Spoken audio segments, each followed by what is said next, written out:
Welcome to A Moment of Xen. Time to sit back and relax as model, actress, mentor, and supermom Xen Sams takes you on a sexy and wild ride, covering the latest in film, fashion, pop culture, politics, and entertainment from the millennial mom's perspective. Here's your host, Xen Sams.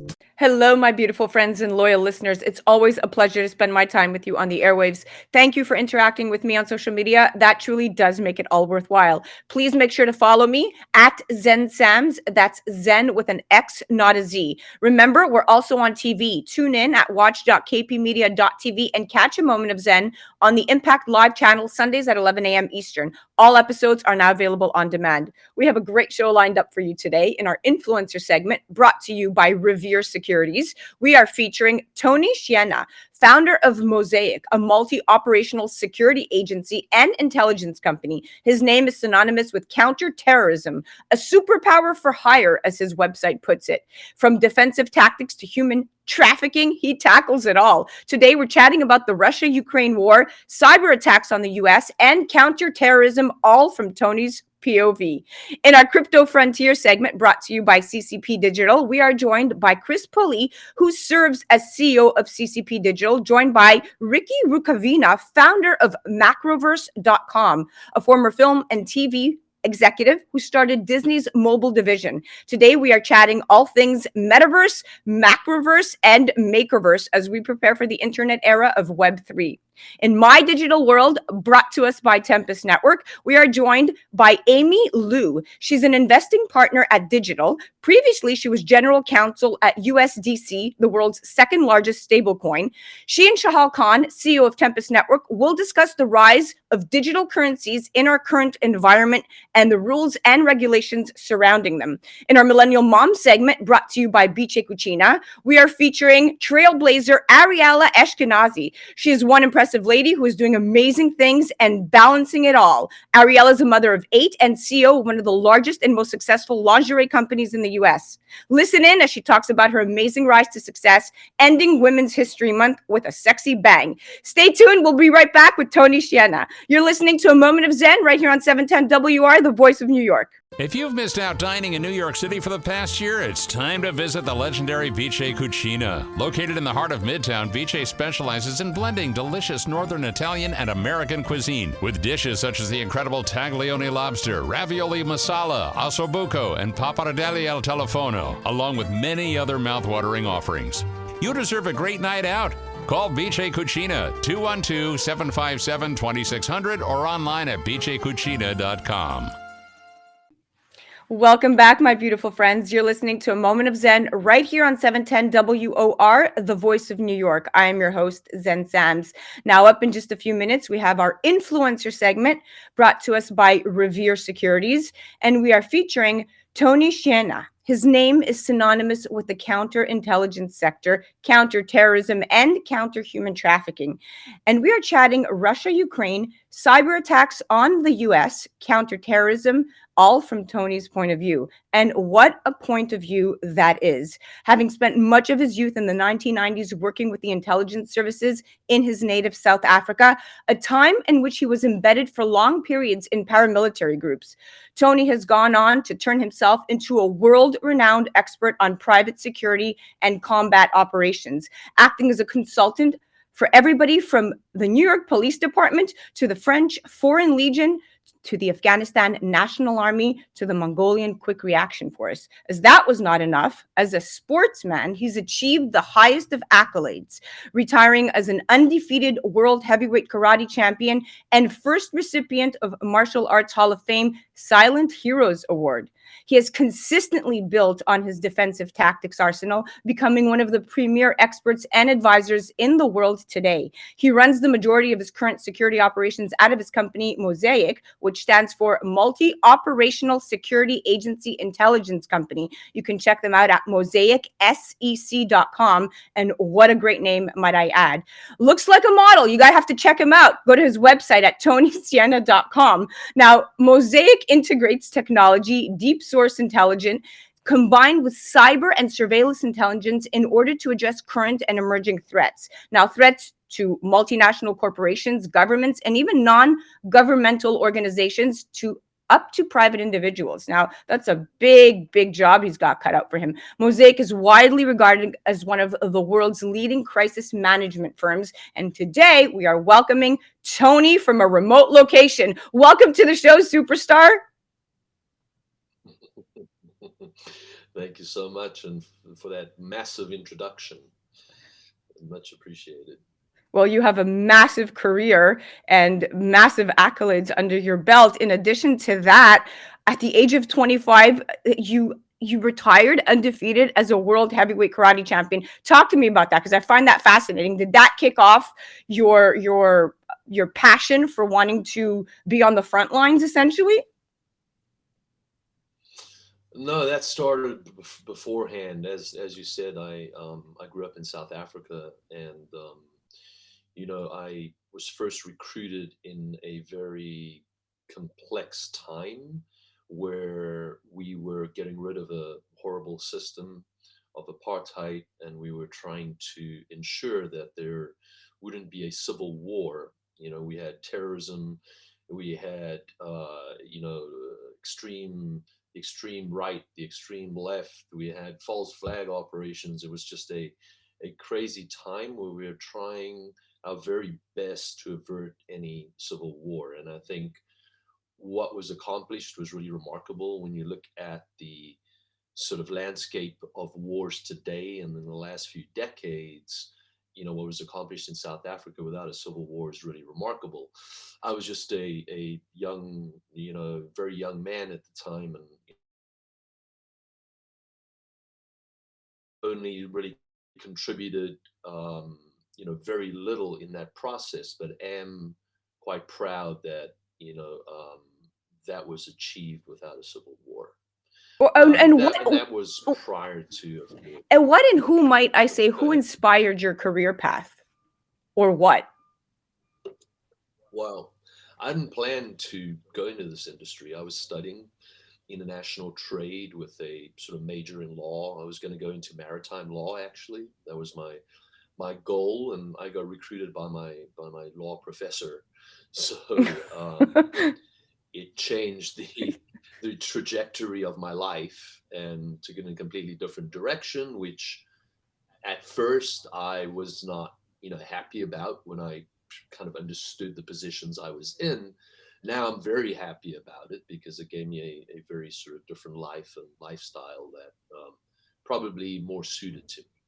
Yes, of course, of course. And you're also an accomplished actor. We'll talk about that in just a little bit. But let's chat Russia for just a tad. Almost daily since Russia's invasion of Ukraine, the United States and allies in Europe and Asia have been tightening the sanctions vise on Moscow. Yet even these devastating blows to the Russian state and its economy didn't give, Putin any kind of pause at this lunacy that he continues to unleash, these brutal assaults on Ukraine, on Ukraine's second largest city. Now, clearly, Putin's grand ambition is to be recognized as a feared leader of a great power. And I feel like only one sanction in the U.S. arsenal would tarnish Putin's image and Russia's reputation enough to potentially bring him back from the brink of world conflict and world war. And that would be designating Russia as a state sponsor of terrorism, and that would hurt Russia's financial system.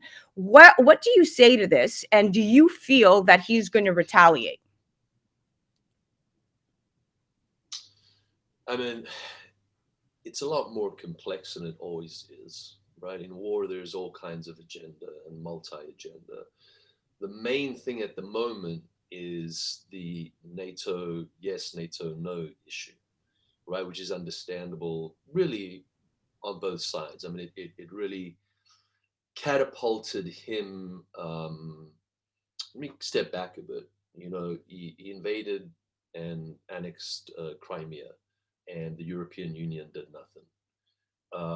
Now, years after, he has, the bravado to do what he's done. But now the biggest thing in question is, for him, he never wanted NATO on his borders. He never wanted the traditional enemy on his borders. So he did warn about that and then eventually invaded, also feeling the bravado from successfully annexing Crimea, and no one did anything about it. Question now is you restrict the airspace and America gets involved in supplying weapons or backing or trades on planes, which today was denied, the Polish aircraft. It's that's what escalates things in a place we do not want to be. Sanctions, yeah, it becomes a terrorist state. Okay, but I don't think that's really even going to do it. Quite frankly, the Right. sanctions thus far has not sort of restricted him from changing, what he's trying to accomplish. India, China, etc. Still, he has a that relationship restricting the world from oil. That's not going to prevent us from doing anything. So it's very complex. It's really the NATO issue. Right. And the way he's advancing, yes. It's kind of interesting because now this is going to bring on a lot of ripple effect, especially on the human trafficking side. The Russian invasion of Ukraine at this moment has triggered a mass exodus of civilians scrambling literally to escape what is the first major armed conflict, right, in Europe since the Second World War. But the United Nations reported that more than 1.5 million refugees have crossed from Ukraine into neighboring countries. But many of the women and children are desperately trying to flee, but they're facing another horrific threat, right, Tony? The criminals are offering these unaccompanied women and children promises of safe accommodations and free transport, posing as good Samaritans to lure them away from the safety of these official checkpoints. And as many as 7 million people could cross into neighboring countries such as Poland, Moldova, Romania, Slovakia, and Hungary in the coming months, which law enforcement says will create a disturbing spike in human trafficking. How do we even fight this? Or is this a great opportunity to identify these trafficking cells and bust them? Again, a very complex issue. And when there's instability, that's when human traffickers take advantage. Saw that in Haiti, where they're going around to orphanages, loading, children on the back of, vans with the promise of, food and water, etc. So yes, that is a issue, a massive issue, but primarily the world is focused, of course, again, on the potential of a world conflict, and then secondary, tertiary issues are also there, but they cannot be ignored. And it's unfortunate in war that, to be focused on everything is almost an impossibility. That's where organizations come in that are focused on human trafficking and that can actually be deployed to those areas and specifically are there to curb those type of activities. Fortunately, because that's when government cannot, because government is focused on a greater global threat. Understood. And that's where you come in, and you're definitely, I'm sure MOSAIC is in high demand right now. And another shift on this front is now in New York City, we're on ultra high alert amid increased risk of Russian retaliatory cyber attacks. And city agents have seen more breach attempts amid the heightened tensions that have arisen from Russia's invasion of Ukraine. And Russia's military attack on Ukraine happened in conjunction with cyber attacks waged on their critical infrastructure, right, from its banks to departments of government. And there's no guarantee that those attacks will be just limited to the Ukraine. What do you say to this, and should we be concerned? Absolutely. I mean, those attacks were launched way prior to any invasion, right? Getting into databases, etc., hacking, forward intelligence, the gaining of forward intelligence, really.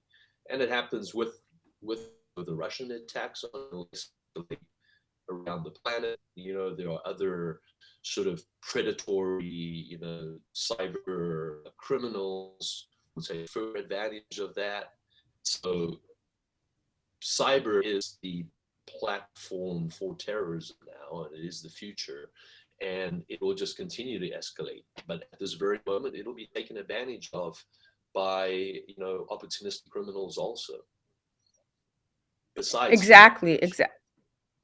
Oh yeah, I mean, it's scary stuff. Following the sanctions that the U.S. and our allies have levied on Russia, there's an increased risk that Russia will carry out some, form of retaliatory cyber attacks, particularly against New York State's infrastructure and individuals. I mean, it's just a matter of time at this point when we're going to hear, hitting the news. But companies like yours, like MOSAIC, you have a very niche market. You deal with high level, projects, so to speak. Have you seen, and this is a very interesting, perspective, have you seen a rise in demand for your services given the state of where we are today in the world? Absolutely. I mean, it's unfortunately when there's conflict, war of any nature, our business, booms. That's the way it is, right? Which is fortunate and unfortunate, of course, from a business standpoint. We're extremely busy at the moment and have had to onboard, more resources as we go along. Talk about cyber, I've had to onboard another 2, former senior CIA cyber guys, so we have more of a cyber expertise. Of course, I own company. I am not the cyber expert, so I got to, recruit the best talent that's out there.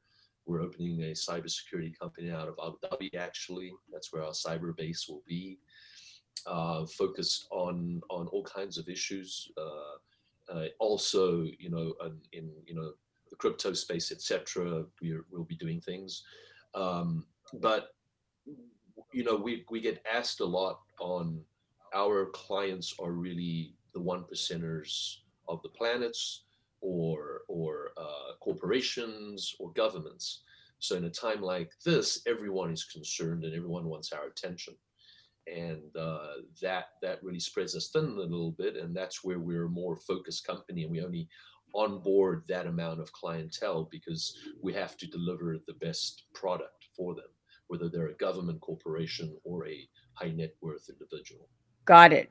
Well, listen, you are one incredible individual. You are the real life James Bond. So honored to chat with you. Can't wait to have you back and talk blockchain, cryptocurrency, and Web3. But it was a pleasure having you on, and I know that you did it from a remote location in unstable Wi-Fi. So thank you for pulling it off, my friend. Thank you so much. Thanks for having me. You got it. Guys, check him out. Tony Schiena, check out his website, tonyschiena.com, or go to his professional work website, MOSAICSEC.com, and he's on the gram at I am Tony Schiena. You're listening to A Moment of Zen right here on 710 WOR, the voice of New York. That was our influencer segment brought to us by Revere Securities. We'll be right back after this. A Moment of Zen is brought to you by Tempus, the next generation of the engagement economy, allowing people to make money on their data and earn cryptocurrency for the time they spend on things they already currently love to do. With Tempus, brands will have the ability to pay you directly for interacting with apps, watching videos, playing games, and more. Tempus, the time is now. Engage and earn. Welcome back, my beautiful friends. You're listening to A Moment of Zen right here on 710 WOR, the voice of New York. I am your host, Zen Sams. Now, coming up in our Crypto Frontier segment brought to us by CCPDigital, we are joined by Chris Pulley, who serves as CEO of CCPDigital. Now, CCPDigital is a decade-old digital advertising agency with very unique access and knowledge in the blockchain and cryptocurrency industries. Chris and his team offer a definite competitive advantage as we enter this era of Web3. Today, he's joined by Ricci Rukavina, a former TV and film executive, started Disney's mobile division, and then moved on with gaming company Kung Fu Factory with success titles like Adventure Time, WWE, and Hotel Transylvania. Today, we're chatting metaverse, microverse, and makerverse. Lots of verses. Now, as they get settled into the broadcast room, let's lay this out. Now, upon entering macroverse.com or macroverse.world, you're going to enter a platform built out to impress, an ecosystem that is gamified with unique NFT utility and special attributes. You're going to experience digital comics, collectibles, and storytelling on the blockchain, where one can buy, sell, and trade unique digital art collections directly on their macroverse platform. It's laced with top artists and creators. Now, their current NFT picture series is Dead Town, and you can find that on macroverse.com, where you can create unique NFT avatars that you build and own. And the specifics are really up to you. One can fully customize avatars from eyes, teeth, hair, hat. All of it gets chosen during the minting process by essentially you. And we're talking about decentralized content combined with Web3 storytelling, topped off with participation rewards. It doesn't get any better. And here to chat some more and answer my questions are Ricci and Chris. Welcome to the show, gentlemen. Thank you. Hey, Zen, thank you. Nice to be here. Good morning. Awesome.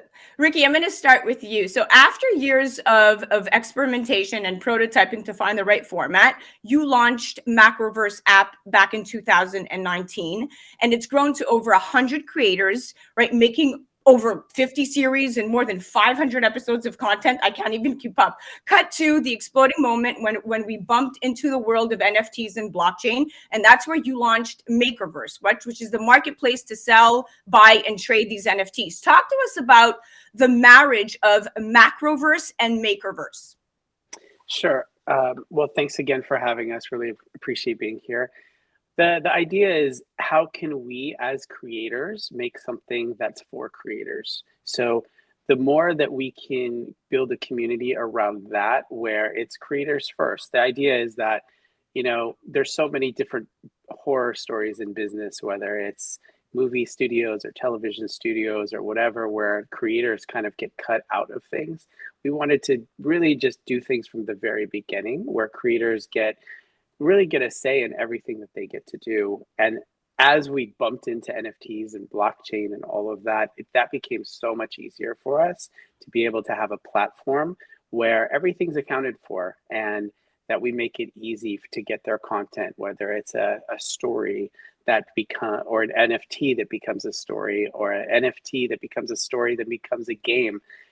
All along the process and the chain, that's the type of thing that we've built over the past decade, if not 2 decades. So we all, me and my 2 founders, Adam and Eben, we've definitely have a lot of experience working, not only building these things ourselves, but what are the frustrations that creators have?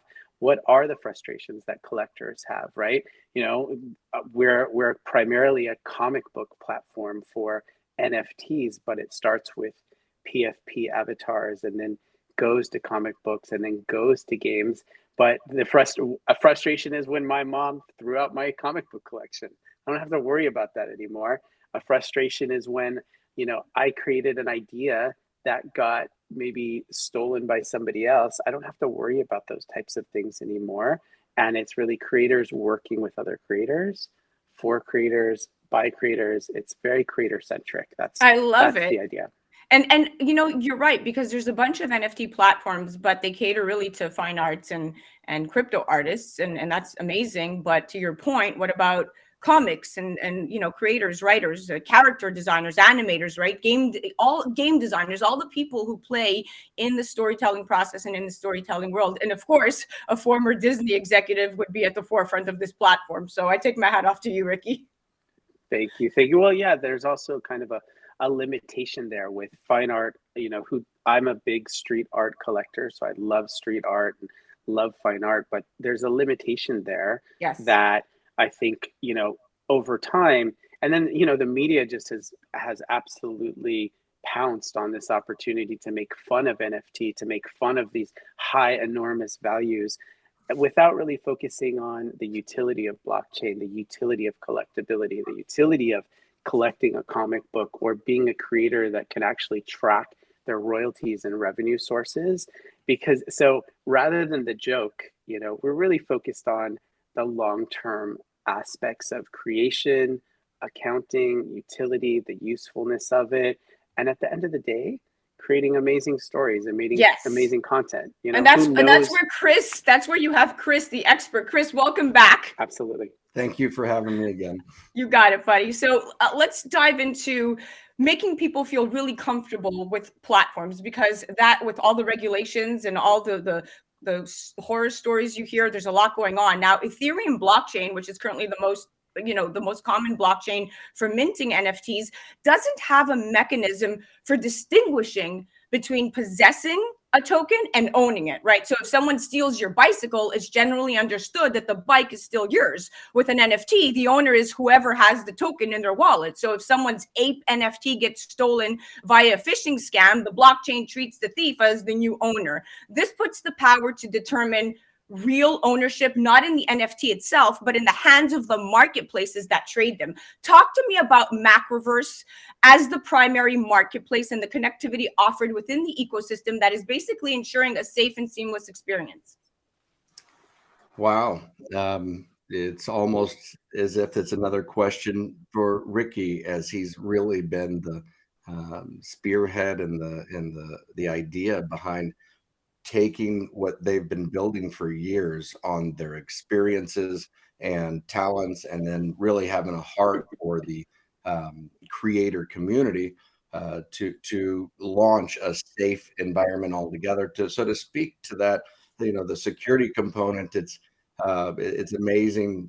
As you said that out loud, it's as if you have the title and the vehicle all together when you own the NFT, and so it definitely creates some new thoughts.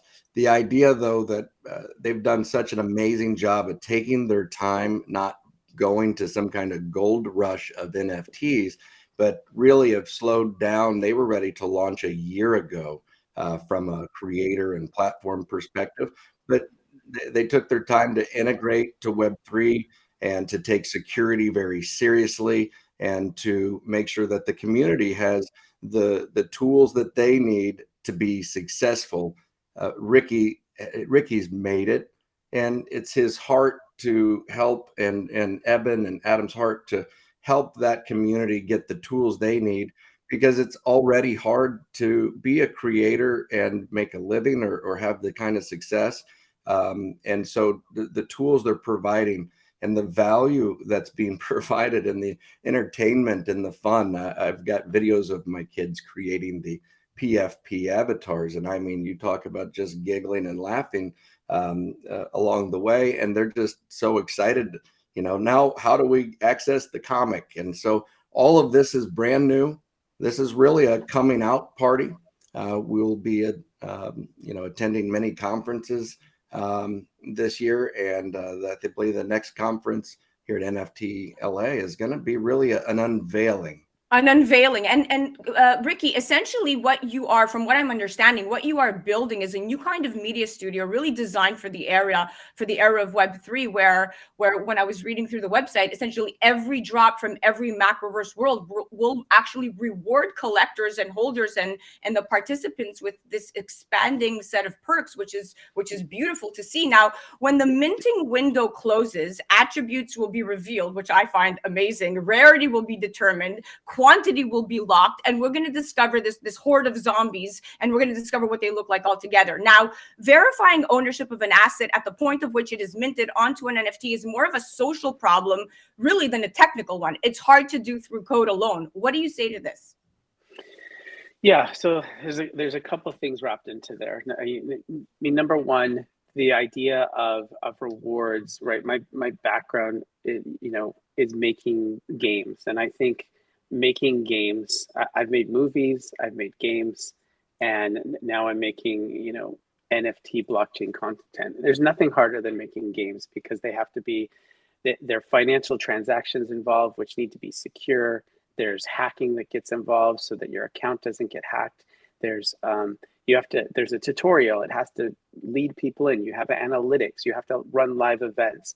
And there's so much to it. But what's great about all of that knowledge is that's what we're taking to Macroverse, right? So that whole layer of, for an overused word is gamification, but being able to reward people for being with us early, and also for getting in at, whenever they tend to get in, so that they get these amazing traits revealed so that they get this amazing content and that they feel like, wow, I wish I would have gotten that, way early. But, what we hope we're creating is this HBO of the future, this Marvel of the future, where everybody, the creators, get a piece, and even the people that collect can get involved in the community to tell stories, to the type of attributes that they get, to the type of artwork that we create is one aspect of it. And then the security aspect of it, look, that's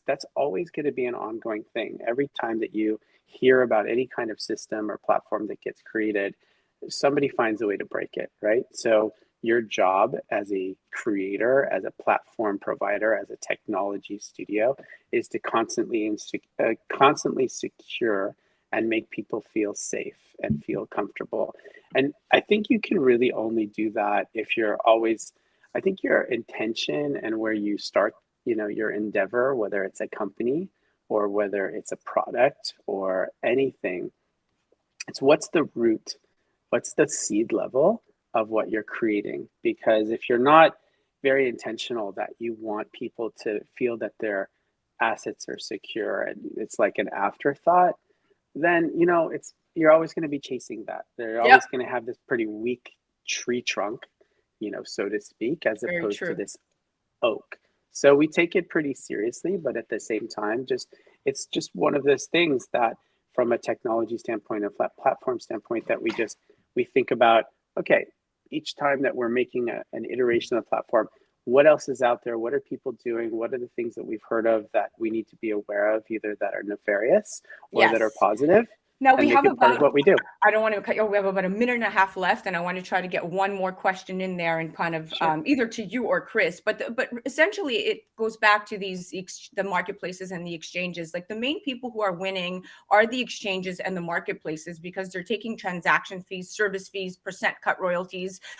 They're the people who are actually making money hand over fist. In theory, marketplaces like OpenSea and Rarible offer free NFT minting for artists, but this comes with some caveats. For starters, the NFT itself won't be created until someone buys it. The minting fee is also passed on to the buyer, which raises the buy-in price for any transaction. And since gas fees fluctuate over time, even the cost of conducting the transaction can be hard to predict. How is Microverse different in under a minute? And then we'll cut to a commercial break and continue the conversation. How is macroverse different? We are different in that, technologically and in our smart contract, we've actually done some pretty amazing stuff where we can make the fees much lower. And that's a proven thing. Everybody that's using our platform has commented to us, how are your fees so low? It's just, we have some pretty smart people working with us that have done this a couple of times. It's not their first rodeo, so to speak. And so we do everything we can to get those fees extremely low. And we're probably lower than anything trading on the market right now. I love it. I love it. This is a great company. We're going to come back to it with more from Chris Pulley at CCPDigital and Ricci Rukavina from Macroverse World. We'll be right back after this. You're listening to A Moment of Zen right here on 710 WR, the voice of New York. A Moment of Zen is brought to you by CCPDigital, bringing you a view from inside blockchain, cryptocurrency, and NFTs. Introducing the latest Blockchain Heroes series, Retro Rebellion NFT collectible card packs from the Nifty Company. Available January 2022. Find out more online at ccpdigital.com. Welcome back, my beautiful friends. You're listening to A Moment of Zen right here on 710 WOR, the voice of New York. I'm your host, Zen Sams. Now we're continuing our conversation with Chris Pulley, who serves as CEO at CCPDigital, and Ricci Rukavina, who is the founder of macroverse.com. Today, we are chatting about where we are headed as there are new platforms available for all you creators out there. Ricci, nice to have you back. Chris, thanks for joining us. Thank you. Thank you. So we just finished off a conversation right before our commercial break where we were talking about how Macroverse is different with respect to the fees and how it parlays directly to the users and wallet. And you had given us an answer with respect to it being very, very low. You want to pick that back up? And then, Chris, I'd love to hear from you. Sure. I'll pick back up at that level? Is that, or are you taking? Yeah, Chris, go for it. Very Yeah. good, very good. Again, thanks for having us. You know, the conversations around fees and around blockchain, and from my vision of the industry, it is just a very short-lived conversation in general. Macroverse and Ricci and his team are already looking at advanced technologies that we're seeing in action that is going to make the blockchain component agnostic in the very near future. And so the idea around the fees or the transaction fees, et cetera, you know, are applicable, say now, but 30 days, they may not be. 60 days, they may not be as applicable because of the technologies that Ricci's already deployed that's lowered the gas fees tremendously on the Ethereum blockchain. But I know that the plans are a cross operability marketplace in the future that really allows for the ability to mint on whichever platform is right for the creator. And so that's exciting as we see a near-term future coming where the general public won't have to jump the hoops and have the wallets and all of the you know, the different things that it takes to successfully navigate Web3 today. It's right around the corner. Today, Macroverse is serving the traditional blockchain NFT community that knows how to navigate. And boy, those people that can are early adopters. I'm awful excited for them because of where Macroverse is heading. And for the retail audience that just wants to get the content because it's amazing collectible content, the ability to transact without needing all of the Web3 components is literally around the corner. And so we're just so excited to offer something and reveal what's been worked on for so long to the, you know, the Web3 enthusiasts, the crypto enthusiasts, because they're early adopters and they're going to see high value of what's being brought to market and seeing that there's a mass market opportunity that's right around the corner. And it's not a project looking to build out a content or a story. It's a project that has dozens of franchises completed, ready to let the world see it get revealed. And we're at the tip of the spear with Dead Town's PFP. Yeah, maybe one thing just to jump in and add to that is that, you know, before CryptoPunks was CryptoPunks, it was really CryptoPunks. And what that means is it was just a project that people thought was cool and nobody really knew anything about it, and they got in. And now, you know, the people that got in pretty early, they're pretty happy about that. They have a piece of collectible art that's part of history and that has a lot of value. It's, to a certain extent, we have the same approach in that, you know, look, we're not trying to do some quick flip. We have, you know, many, you know, over a couple dozen different projects that are going. Like you said, we have 100 creators, 50 different episodes that are, you know, 2 episodes a week. There's lots of content there. And as creators, as collectors, well, how can we make it cheap? You know, how do we get those gas fees down? Because gas fees suck. So we worked on that. How do we make it so that, you know what, if you get a Dead Town now, you're going to get something early because we have a lot of runway. We've executed on roadmaps, you know, for many, many years before. So you're going to get some amazing content. And so, you know, in a way, when you believe in something like a CryptoPunks or like a Macroverse or like a Dead Town, you get in early and you believe in it. Typically, you end up being somebody that benefits from that, not just financially, but also as a collector. You know, anybody that has a Batman comic from, you know, 1930s or 40s or 50s or whenever it was there, they're doing, you know, they're pretty happy with it. And it's probably exchanged hands multiple times. It scores. And you know what, circling back to your Dead Town profile NFT, I mean, it does, you know, you guys are starting with this collection of these Zed avatars, and then you're going to be essentially launching new characters, worlds, and stories building from comics to animation, to games, to film. You vacillate in between television. You cover it all. And it's truly a new model for what I like to call EDPD, entertainment creation, development, production, and distribution. And being in the industry and seeing the the gap in the market. This is truly very proprietary. Essentially, this is the behind the scenes platform. Yeah, I love that. I love how you describe it. And that's exactly it is, Hollywood is very notoriously difficult to get into. You may have a screenplay, and many people do. It's very hard to get it to the right person. Getting into the game industry also, it used to be a little easier. Now it's pretty hard. You have to work your way up as a tester, testing the same game for 3,000, 30,000 hours, which sounds fun, but trust me, it gets pretty old pretty quick. So here we're created a way in which people get in the inside with quote unquote insiders. Fun, yeah.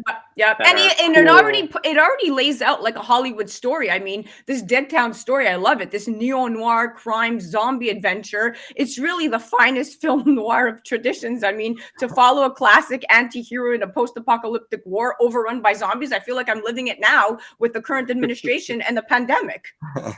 Yeah, right? Yeah, aren't we all? All I know is I've always been on the business side and in whatever industry I'm serving.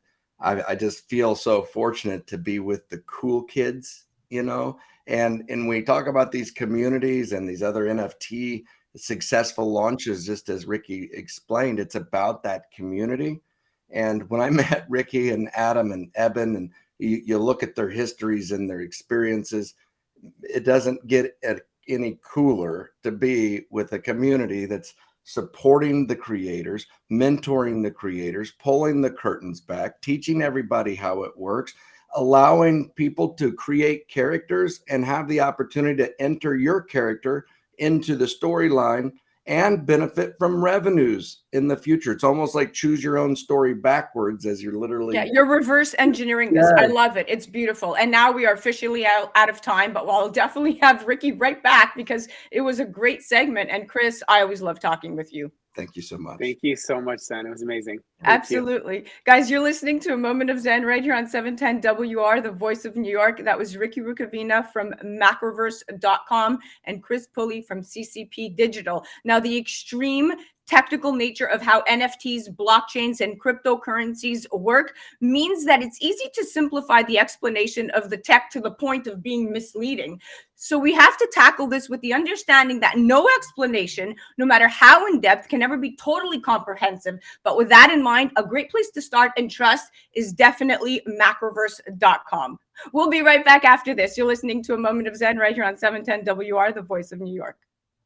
A Moment of Zen is brought to you by Revere Securities. Revere is committed to building a relationship of trust in which they work closely with you to help you define your objectives, explore alternatives, and choose the financial and investment strategies that are most appropriate for you. Go to reveresecurities.com. Welcome back, my beautiful friends. You're listening to A Moment of Zen right here on 710 WOR, the voice of New York. I'm your host, Zen Sams. Welcome back to my Digital World segment brought to you by Tempus Network, a Burkhan World project. Now, welcoming back to our segment is our regular contributor, CEO of Tempus Network, Shahal Khan. And today he is joined by Amy Luo, an investing partner at Digital. Digital is Steve Cohen's metaverse fund. Previously, Amy was general counsel at USDC, which is the world's second largest stablecoin. She focuses on making investments at the intersection of entertainment and crypto, as well as infrastructure plays supporting the metaverse. Today, we are chatting about the rise of digital currencies in our current environment and the rules and regulations surrounding them. Now, the Super Bowl was America's most watched television event of the year. The sector with the most advertising was crypto. Now, the crypto ecosystem of digital money, such as Bitcoin and NFTs and digital wallets and trading platforms, have now caught old Joe's attention with the release of the White House's new executive order. It's with the aim of ensuring responsible development of digital assets. So what is Biden's executive order of digital assets all about? Well, broadly speaking, the White House is seeking to strike the right balance from the positives of crypto, like financial efficiency, inclusion, American leadership in global finance, with basically its negatives, potential illicit financing, consumer and business abuse, and regulatory arbitrage, all bad things. Cryptocurrency and digital assets offer huge value to financial markets. Not only do they lay a foundation for innovation and technology that reinvigorates the traditional makeup of the financial services, they open the financial space for more affordable and accessible finance. And boom, that is something that the executive order acknowledges and encourages further exploration of. And here to chat some more are my experts at hand. Thank you for having us. All right, Shahal, nice to see you again, and thank you for making these segments even better by featuring trailblazing women, especially in fintech and blockchain. Amy, so excited to have you on. Thank you. It's great to be here. Okay, Shahal, speaking to the current headliner of the White House's executive orders regarding cryptocurrency, the order does not set out new regulation, but instead encourages the closing of regulatory gaps and encourages regulators to ensure sufficient oversight of the risks posed by digital assets. Now, there is no doubt that with this new exploration, we're going to see new regulations, or at the very least, the broadening of existing regulatory parameters for cryptocurrency. But from your point of view, why is it important to have transparent systems in place to truly have decentralized currencies? Zen, so, the way that I look at this is from a global perspective of another form of globalization that's happening. What we see is that industrial globalization is changing, it's readjusting, supply chains are readjusting. The same is going to happen for money flows, and it's going to happen for asset ownership. I think, in my view, what's going to happen over the next few decades is we're going to see regional economies created. Asia, Europe, Africa, North and South America are going to all become regional trading blocks. And within those trading blocks, there's going to be readjustment of economies and currencies. So in terms of digital currencies and digital assets, there is an opportunity for a reglobalization of asset values with digital shares that could be tradable through decentralized exchanges globally. So a new massive movement of wealth and of assets that are not tied to regional exchanges like the NYSE or the London Exchange or the Hang Seng, but actual assets that people are able to trade on a peer-to-peer basis, or corporations trade on a digital share basis. The same thing with economies that define what a currency is. And a currency, I think, is going to be more of the data value or data sovereignty of a person, and as well as their assets. And that could be then utilized as a method of compensation. And I think that's very exciting. It's going to create an entire new form of globalization and really create a real global economy like we've never seen before. And that's very exciting for us. Absolutely. I couldn't agree more. Amy, welcome. Beauty and Brains. I love it. Let's chat and piggyback off of what Shahal just said. Let's chat about what new regulations could mean for investors. The $1.2 trillion bipartisan infrastructure bill signed by Biden in November includes crypto tax reporting provisions that could make it easier for the IRS to track crypto activity among Americans. That's why experts say investors should keep records of any capital gains or losses on their crypto assets. Are we facing a crypto tax filing fiasco? And how does an investor lessen this potential IRS burden? That's a great question. I think many people, if not everyone in the entire industry, is struggling with right now. The fact is there are no clear guidelines, right? Myself included, and all of my friends and all of my co-investors and everybody that's participating in the space would love to know those answers. The fact is that the space has gotten incredibly complicated. I mean, what taxes are accountable when you're filing, when you're farming, when you're doing DeFi farming, when you're taking a token, staking into another protocol, that spits out an LP token, then you take that, farm it somewhere else, you take out a loan based on that, you stick it somewhere else. I mean, it's getting crazy. And as simple as, an NFT transaction, taking fiat, buying crypto, selling that crypto, Ethereum, for an NFT, then later on selling the NFT. At what points are those taxable events, right? Recently I wrote a Twitter thread on exactly that, trying to shed some light. And I was very surprised at how viral that thread went. People were very surprised that they had to pay taxes on just NFT basic transactions, right? And I think that education, going back to, the presidential order, the executive order, and why it's so important is that transparency and education is incredibly important in this space, for investors, right? So that we know which companies we should be investing in and whether or not they're compliant, and to be able to project out into the future, right? The regulatory environment and its transparency is incredibly important in that sense. For entrepreneurs, to know what sandbox they're operating in. Entrepreneurs, for the most part, want to be compliant. They want to build lasting companies that are abiding by laws.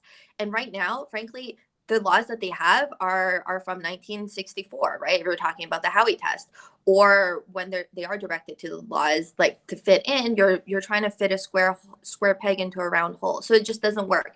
And then for the users, right? Users, whether or not you're paying taxes or using one of these protocols or one of these apps, like I want to know at what point am I as a user being compliant with laws. So all across the board. And what the presidential order really does is it says it's a call to action. It's telling all these regulatory agencies, hey, cryptocurrencies and digital assets are a priority for America, because at the end of the day, America and the US dollar are all products that sit in a competitive environment worldwide, and we're facing increasing competition from other countries that are putting in resources, that are putting in the effort to understand the space, and are creating more investor and entrepreneurial friendly environments, and we're seeing a brain drain. And so if the US doesn't do something about this, I mean, innovation is going to leave the country. It's very well said. I mean, I guess exchanges are going to have to issue some 1099 tax form with cost basis information to investors. I mean, but ultimately, I do believe regulation is a good thing for the industry. And to Shahal's point, it gives more, it gives people more confidence in crypto. But I think it's something that we have to take our time on, and we have to get it right. Shahal, let's chat. This is very interesting. Crypto ETF approval. Okay, this is right up your alley. There's already been a major breakthrough on this front, with the first Bitcoin ETF making its debut on the New York Stock Exchange last October. The development represents a new and more conventional way to invest in crypto. The Bitcoin ETF allows investors to buy in on cryptocurrency directly from traditional investment brokerages they may already have accounts with, like Fidelity and Vanguard. Okay, we see this in the equity market as well as in the bonds market. So I guess people might want it here. What do you say to this? Safe or unsafe? Well, it kind of ties in, funnily enough, to what Amy was just saying, and the question you asked to Amy, and then I'll answer what you just asked me. We need a capability, much like it was created in the 80s, for brokerages to be able to report capital gains and of their traders, their retail investors, and this 1099 you're talking about.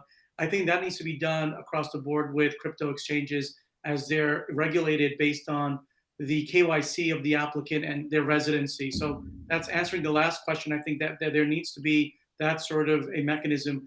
In terms of the ETFs, I think they're designed to be what they always were. It's for investors that are retail investors that don't have the time, the capability to do a lot of research, and they're essentially placing their bets across the board in one vehicle that hedges their risk.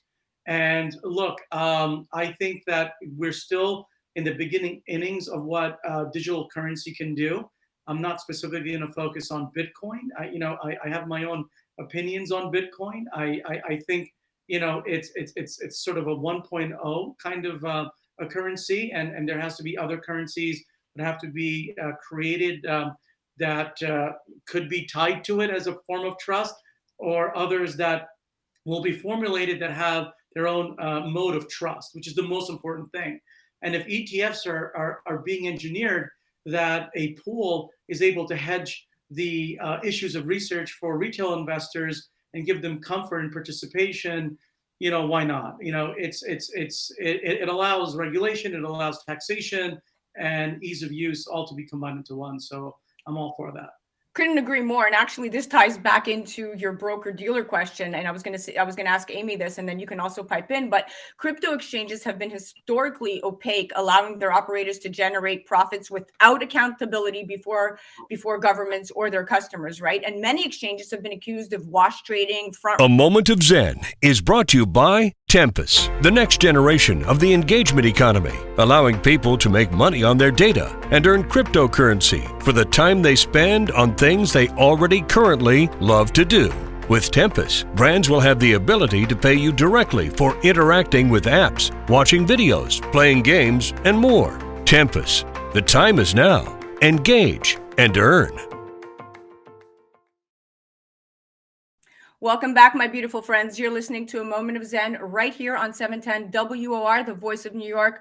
We're continuing our conversation with Amy Luo from Digital and Shahal Khan, CEO of Tempus Network. Now, we're talking about these new tokens that may face regulation. And I had just asked Amy and Shahal a very important question. And I'll circle back to, although the SEC has directed most of its enforcement actions against ICOs, recent years have seen the introduction of new types of blockchain tokens, from decentralized lending to non-fungible tokens. Okay, that's a fact, guys. Many of these new projects appear to sidestep existing regulations, either by working without a central operator or because the tokens representing essentially something innocuous, like in-gaming objects or digital artworks. Amy and Shahal are answering the question of, can NFTs be subject to securities laws if they are purchased as an investment? Shahal? This is always the question, which is extremely a straight answer. If it's going to increase in value and you're going to get capital gains on it, it's an investment as a security. I mean, an NFT that just is a receipt for something that you bought, which has no incremental gain in value that you can resell, is just going to be that. It's just going to be a sort of a token of receipt. But simply put, if it's going to increase in value, it's a security, right? And everyone's going to have to realize that. The government realizes it. All governments realize that that's how they're being traded. Like, no one in the exchange format of where the NFTs are, to a degree at the moment, are promoting these NFTs on exchanges as pure ownership rights, right? Those are other type of NFTs that are being done on other private bases, but they are being traded with an increase in value, and that's a security, Yes, of course. And Amy, this is interesting, and I'll kind of direct this to you, but we've heard of the SEC warning that it regards many cryptocurrencies essentially as investment securities, especially those issued in an ICO. But security trades are strictly regulated, meaning that anyone who issued, sold, or even traded these tokens could be in violation of investment laws. And while technology and trends change quickly in the blockchain space, the securities laws do not. What must investors really be aware of to not get in trouble here? You have to do your own diligence, right? It's really, really important. And I see this mistake getting made over and over and over again, is that you can't look at the underlying asset and then put it into a bucket. It's not, this is a token, therefore it's a security. This is an NFT, therefore it's not a security. The underlying asset almost doesn't mean anything. The original case in 1946, the Howey test, which everything is based upon, was about oranges and orange groves. If you took an orange and asked anybody, they would say, this is an asset. This has utility. You eat it, you enjoy it, you look at it, right? But at the end of the day, because of circumstances surrounding it, right? They sold it, a centralized party sold it and marketed as, hey, you guys give us money. We will farm these orange groves for you. We will return you a profit, right? And you depend on us to do that. Going through all four prongs of the Howey test, which is an investment of money was made, yes, in a common enterprise by the centralized provider with the expectation of profits. We will farm, we will give you back money, which are derived solely from the efforts of others by the centralized party. They were going to farm and do the watering, etc. And so that turned the orange groves into an investment contract. So now flip forward to current day, right? An NFT by itself says nothing to me. But then if you then take that NFT, then you start attaching all of these properties to it, it becomes a security. Similarly, if you go through these four prongs and then you take away those properties, right? You don't take money. you flip it to a DAO and you have many, many, many people contributing to the effort. You're not dependent on a centralized party. And you don't tell them that there's profits. There's no expectation of profits and go up and down. Purpose of buying this is not to make money. And then the last prong, efforts derived solely from others. If you are actively contributing to the value increase or whatnot, that's why you often see people like do staking. If me as the holder of this, I'm taking an action, that also reduces that prong. So there's levers within each of these 4 prongs for you to pull. And then depending on how that comes out, right, you have to satisfy all 4 prongs to be a security. And if you don't satisfy one of them, that takes you out of that realm. So this, by any means, I should have said this at the beginning, not legal advice, of course, but it's a very complicated analysis. And if you're a serious investor and you're investing in tokens, like, you should do your own diligence. Without a doubt. Wow, that was the encyclopedia explanation on the radio right here on 710 WR from Amy Luo. That was fantastic. Good answer. Now I'm going to pivot to stable coins because we have about 3 minutes left, and both you and Shahal could pick this up. I know Shahal tends to have his opinion here, but stable coins may face greater scrutiny. Another likely focus for regulators is essentially these stable coins, which are, for our audience, they're blockchain tokens whose value is pegged to the dollar or other fiat currency. Now, most stablecoins back their peg by keeping large reserves or cash, treasuries, or other low-risk assets. Now, do you guys feel, will stablecoins attract the attention of the SEC, since the commission considers crypto exchanges as these de facto securities brokers, which means the majority of stablecoins trades as also securities transactions? What do you say to this? Amy, do you want to go first or should I go? You go first, Shahal, and then Amy will end it. Okay. Well, I mean, look, we see what happened with Tether. We see what's happening with geopolitics, with this war, and different currencies dropping tremendously in value. At the end of the day, a stable coin really acts as a reserve currency. That's all it is. And by a trusted third party, where when you're going from asset to asset, you're not going to lose marginal value in what you sold your initial asset for. It's supposed to be a reserve currency, kind of replacing the dollar or the euro in this environment, right? So my personal opinion is, if you take it and you back it with another reserve currency that in today's market has geopolitical risk, like the US dollar, that's a problem, or the yuan, or whatever, right? Because you're reliant on governments right now that make their own decisions as what they want to do.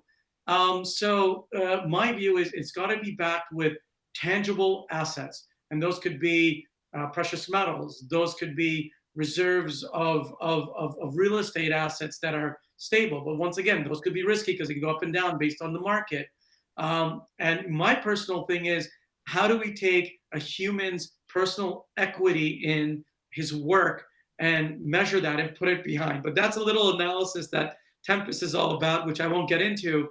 But the underlying value has to be tangible, and it has to be not equated to reserve currencies that are currently supported by governments, in my way, to make a true stable currency.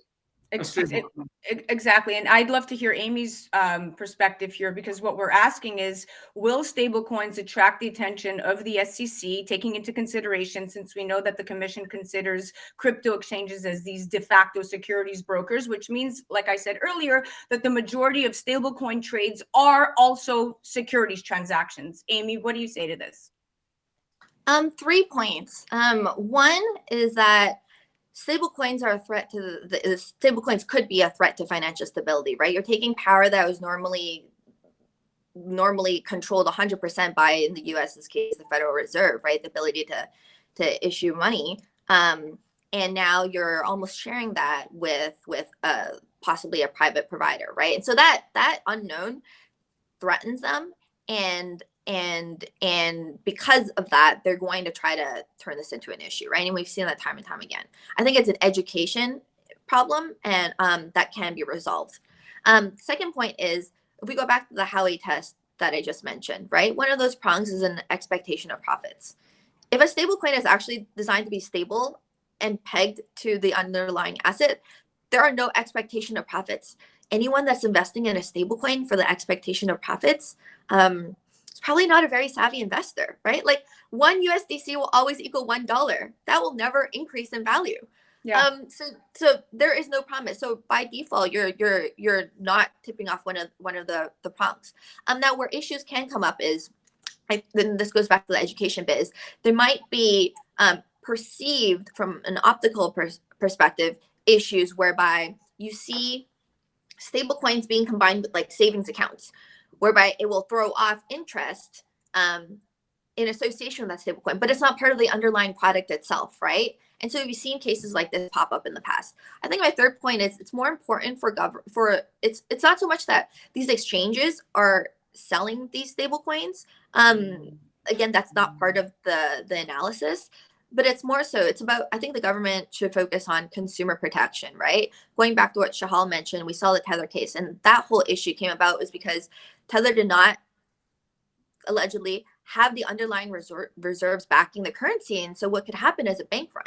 And it's the government's role to make sure that its customers are protected, the consumers are protected. And so by sending forth, like very stringent reserve requirements, making sure that the stablecoin providers are actually, abiding by the peg, that the way they say they are, actually holding the reserves in very, very safe assets to prevent a run on the bank, etc. Putting forth a framework in place, I think, is the best and most productive way to go forth. And right now you're seeing like there's no way to avoid this. Every single country in the world is looking at CBDCs, central bank digital currencies, while at USDC I've personally spoken to many of them. And this is going to be the future. And for the US to stay competitive, it's going to have to embrace this. And as we've seen in President Biden's executive order, this is one of the areas of focus and priorities for the country. Well said, Amy. Guys, we've run out of time. That was incredible. Shahal, thank you so much for coming on. It's always a pleasure chatting with you. Amy, what an honor it was. You're so enlightening. Thank you so much. Love your show and such an honor to be on here.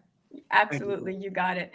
Okay, guys, listen. The end result here is the real question you have to ask is what more institutional adoption really means for investors out there. And while paying for things in cryptocurrency doesn't make sense for most people, right now, more retailers accepting payments are changing that landscape further. And institutional adoption could really bring about all those use cases for everyday users and in turn have a great impact on crypto prices. Nothing is guaranteed, but if you buy cryptocurrency as a long-term store of value, the more real world uses it has, the more likely demand and value will increase. And you should keep that in mind. That's my digital world. You're listening to A Moment of Zen right here on 710 WR, the voice of New York. That was brought to us by Tempus Network. We'll be right back after this. A Moment of Zen is brought to you by Revere Securities. Revere is committed to building a relationship of trust in which they work closely with you to help you define your objectives, explore alternatives, and choose the financial and investment strategies that are most appropriate for you. Go to reveresecurities.com. Welcome back, my beautiful friends. You're listening to A Moment of Zen right here on 710 WOR, the voice of New York. I'm your host, Zen Sams. Today in our Millennial Mom segment brought to us by Schiena to end Women's History Month, we are chatting with Smart and Sexy CEO and founder Ariela Ashkenazi. She was nominated for this segment by Janita Diaz, who's an executive director of My Money Workshop and an Acdn active board member. Now, in these segments, we like to feature hardworking mamas doing great things. And Ariela is our gal. At just 21 years old with only $15,000, she started working on her first business plan. 25 years later, Smart and Sexy is one of the largest lingerie companies. And as a mother of 8, that's right, I said 8, she understands the ever-changing female form. And as an industry leader, she recognizes what women desire in undergarments to feel confident and sexy. Welcome to the show, my beautiful ladies. Thank you for having us. Wow, what a trailblazer you are, Ariela, both of you for that matter. Tell me about Smart and Sexy and how it's evolved to where it is today. So Smart and Sexy is about 12 years old, and we started the brand because we felt like there was a void in the market addressing women of all shapes and sizes. Anybody who's a mom knows that your body goes through a lot to have children. It's worth it, but we definitely evolve. And we wanted a brand that embraced women's bodies in every shape and form, made them feel beautiful, was very inclusive, and was also affordable for everybody. So that's how the brand got started. I love it. Janita, thank you so much for nominating this super trailblazer of a woman. Tell me about what drew you to Smart and Sexy as a sponsor of ACDN Online. So Smart and Sexy about 12 years ago actually reached out to us, said we are looking to connect with women across the country who we can support. And so the Alliance of Career Development Nonprofits is an organization that is supporting a grassroots network of organizations across the country who are providing clothing and career development to job seekers. And so we thought it was a great connection. When you asked me about, do I know of a mother who has done, who's blazed trails, I immediately thought of Ariela. I love it. And more importantly, plus size women are breaking grounds and changing the industry literally. I mean, plus size clothing and accessories are coming to a market at a greater pace than ever before. And it is an emerging demographic that is experiencing pressure to be more comfortable and confident in their skin. Ariela, what do you say to this? I just say it's about time. It's about time. I think most clothing for decades is really designed for a size 4, which is ironic considering so much of the population is size 12 or higher. So designing clothing that just makes us feel beautiful, accentuates our bodies, is something that was long overdue. So it's something that we do in our intimates as well. Like the idea of having a bra that supports you doesn't mean it needs to feel like your grandmother's bra. It can be a really young, fun, attractive bra. Like we have sheer mesh bras that are supportive but are beautiful. And so embracing your body in whatever form it is, at whatever age and whatever size, is something that's I'm glad that more and more companies are addressing this as well. I love the messaging behind that. That was very well said. Now, what advice do you have to female entrepreneurs juggling, family and career at once and trying to really make something of themselves? So you can't do it all, but you can do an awful lot. So if you choose the couple things that are most important to you, if it's your family and your career, there might be a decade or two where friends have to kind of take a back seat. And the good friends are usually the ones that understand and know if you don't talk for 6 months or a year, it's because you're both very busy. But you've got to prioritize. You can't maintain friends and hobbies and organizations and work and a family to the same level. So it's picking the couple things that are really important and making time. And then even with your kids, having time alone with each child. Because when it's a bunch of kids together, it's often about disciplining. But when you have one-on-one time, whether it's adults or children, one-on-one changes a conversation. And so even a young child needs that. Couldn't agree more. And you said it best. Words from an expert mama. Well, we've run out of time, but I love highlighting incredible companies, incredible women like yourselves. Thank you so much for joining. Very inspirational story. Janita, thank you so much for bringing her on. Of course, my pleasure. Thank you for having us. Please check out smartandsexy.com. That was Ariela Ashkenazi, and that was Janita Diaz, board member of Alliance of Career Development of Nonprofits. You're listening to A Moment of Zen right here on 710 WR, the voice of New York. We'll be right back after this. A Moment of Zen is brought to you by Tempus, the next generation of the engagement economy, allowing people to make money on their data and earn cryptocurrency for the time they spend on things they already currently love to do. With Tempus, brands will have the ability to pay you directly for interacting with apps, watching videos, playing games, and more. Tempus, the time is now. Engage and earn. Well, that's a wrap, my dear friends. Remember to join me right here on 710 WOR, the voice of New York, every Saturday night from 9 to 10 p.m. Or go to 710WOR.iheart.com/A Moment of Zen. Remember, we're now on TV. Download the KP Media TV app on Roku, Amazon Fire, Apple TV, or Android, and simply tune in at watch.kpmedia.tv and catch A Moment of Zen live on the Impact channel, Sundays at 11 a.m. Eastern. All episodes are also available on demand. Thank you for listening to A Moment of Zen. It's been an absolute pleasure being your host. Thanks again to all of our sponsors. And remember, Happiness is the only thing that multiplies when you share it.